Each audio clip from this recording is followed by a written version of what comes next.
this is the front piece, and it's supposed to be cut on a fold. Now I don't have a fold for this fabric, but I've put the two strips right sides together, and so I'm going to start in a little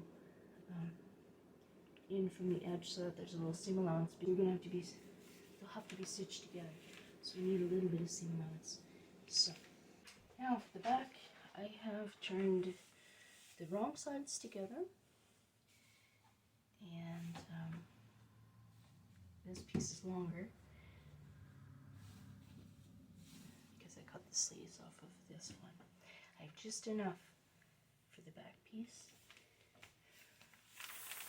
and to treat it as cut on the fold, though I don't have a fold, just bring it in a little from the edge, and I'm just going to cut the wrong sides together, so the right side is going to be on the outside of each.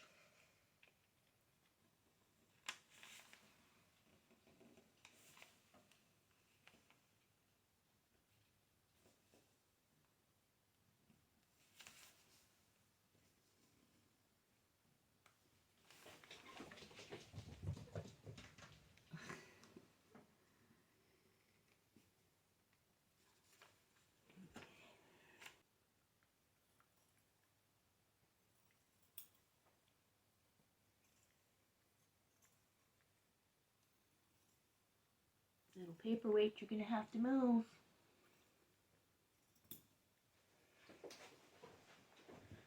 Over there. What did you do here? Oh.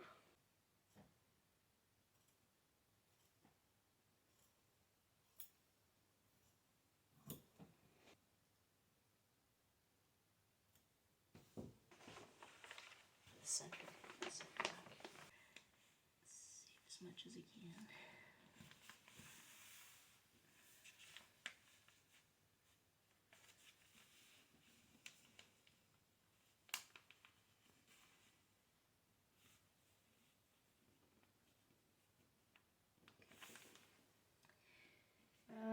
Pen. Are you on my pen? I think you are. Close.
Okay. On the pattern here where I need to continue. Piece.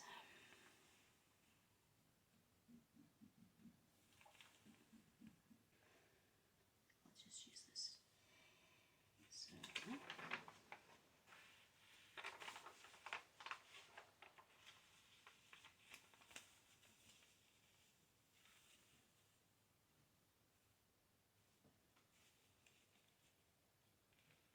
and on that edge, I think, and here.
which I think I will try.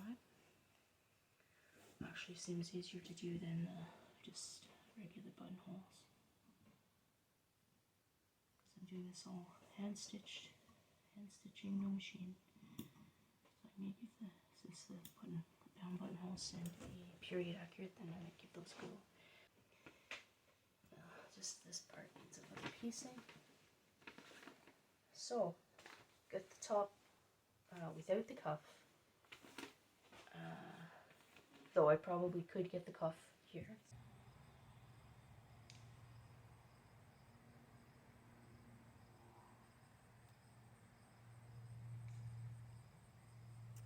Now these are lapped seams covering the bib, covering the front. And it says you just fold over the edge and baste and then stitch down close to the edge. But I just, what I did was just flat fell the edges on both the front piece and the yoke pieces, just because I like things, they get a little more secure. And then I could do a back stitch through both, and the front piece needs to be tucked as well, so maybe I'll do that before I attach the yoke, because that will change the width of this part. The edge to finish on this, almost there. Put these aside.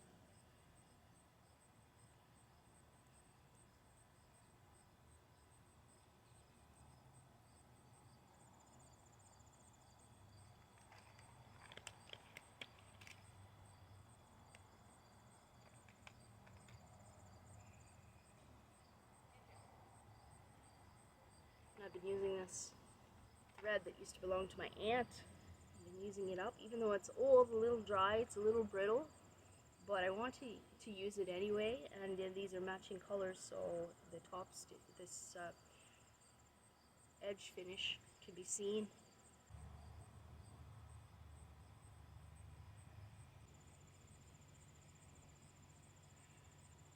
And this right now, what I'm working on is a wearable mock-up of the blouse.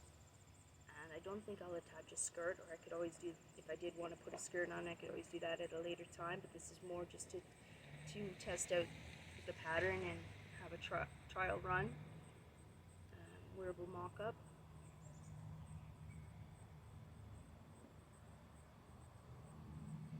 And I don't have enough of this fabric to make the skirt.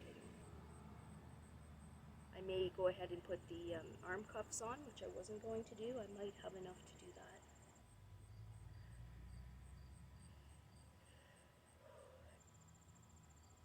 So I'm just folding the raw edge over a couple of times and felling it down.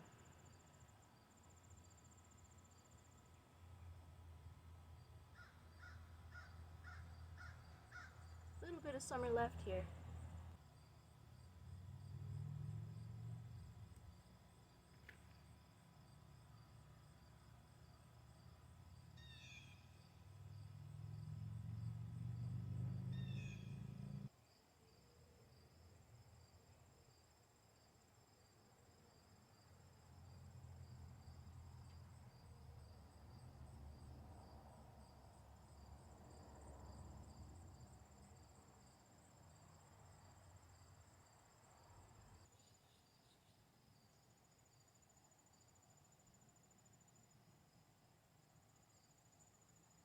I can pattern match this. I think I'm going to start stitching here and stitch up just up to the this part of the, I'm not going to stitch this yet because I still have to put the tucks in, but having this already partly sewn on, the bib already partly sewn on to the top will help guide the where to put the tucks or how much to use for the tucks, because you can see we have some extra fabric here, so that needs to be tucked in a couple of tucks. And there, I mean, it's marked on, I think, on the pattern piece, but I'm just going to go from what I have here, and I even could possibly go without tucks, but I will put them in. And yeah, because we're overlapped quite a bit here, so we need to back that up. So, and because there were notches and things, let's see here, the notches on the underside, you can see it right here marked. And is there one on here? Yeah. So, get them. I'll do the tucking to line up the notches as well. But I'm going to go ahead and top stitch with back stitch. Start here. Okay, so I'm making some progress on this mock-up. And since I decided just to use this as a mock-up for the top, I am putting the cuff, I'll have to find facings on. And I find the instructions go kind of quick, just because I'm not familiar with the process. And I was a little confused, but I think I've got it sorted. I think I've just ended up doing, whatever it was that I was supposed to do, hopefully. Figured it out on my own here, I think. With help from those instructions.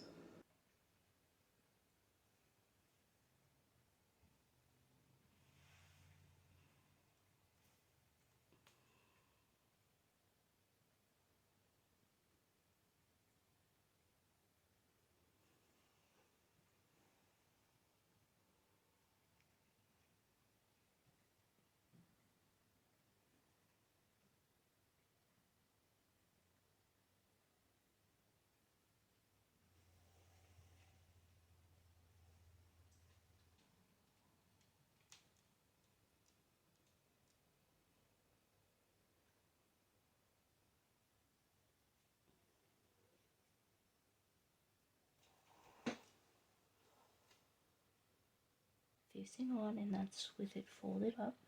And there's no stitch line to hide on mine because I didn't stitch through, as I said. I was thinking about putting a tack once in a while, and I may do that. But this way, it still stays relatively the way it needs to, without being stitched through to the front side. And you can roll it up, and there's no seam line to hide. I don't use pins because I have cats. I mean, the notches are lining up. What's notched, I'm just ignoring how many notches there are because, as I said, it's a symmetrical sleeve and I don't think it really matters.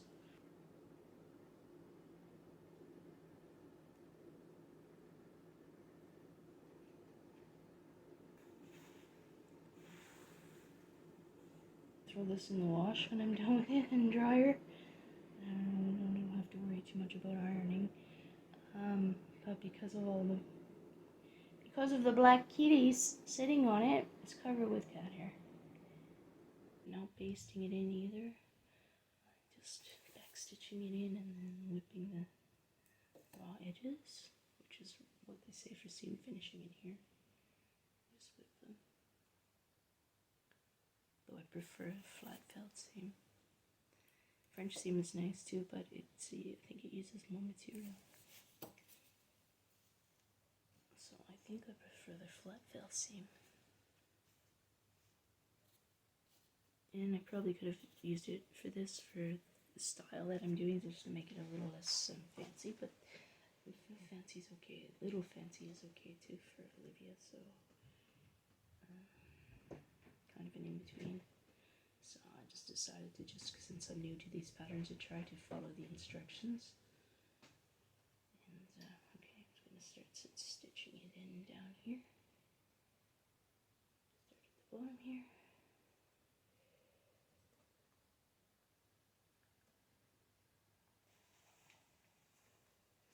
Cut this tag out.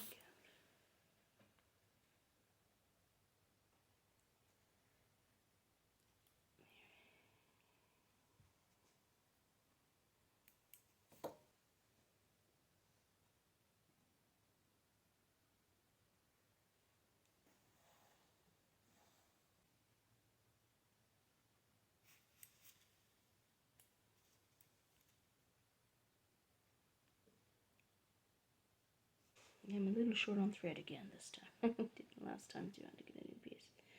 Almost to the bottom, to the underarm seam.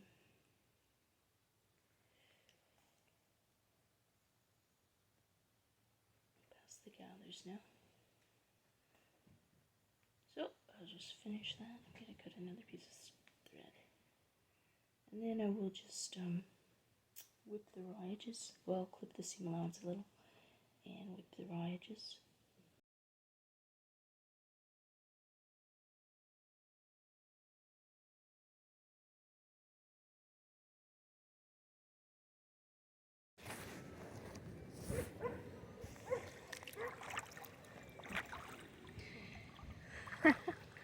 Hand it over to Tracy. They're already wet. Oh well.